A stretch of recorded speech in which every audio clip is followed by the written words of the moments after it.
Pinterest has a new look again. They're doing so many really cool things.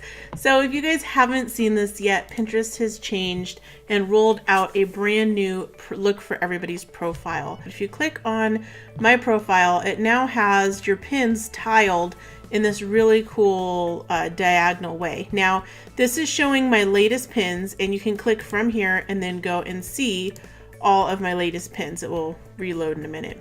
But it's basically what you already see on default.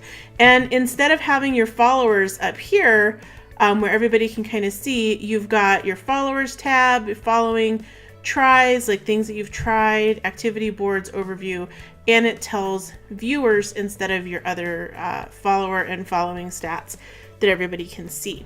So up here at the top, we want to click on the little pencil, and from here we can choose to save our latest pins or our recent activity. And what I recommend you do is put your blog board, so you should have at least one board that is for your blog or for your brand if you are a brand. Put that board up at the top. So I'm going to click SmartFun DIY, done, and that should show up here at the top. Now visually check to see if it's pretty, and mine is really not pretty right now. So what you'll want to do if that happens is go back into your scheduling tool or into your strategy and look for and start adding some of that better looking content. So since it's not looking pretty, I'm going to click latest pins because I know that that does look pretty because I just looked at it, and that's nice and colorful and it communicates what I want it to communicate.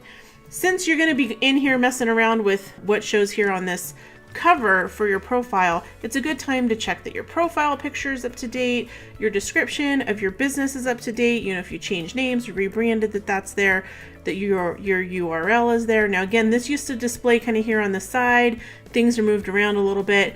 Also check your description to make sure that this does accurately describe what your account is about. So I hope this gives you guys some insights into how to take advantage of this new look to Pinterest profile. And if you have any questions, put them down in the comment section. Thanks for watching. Bye.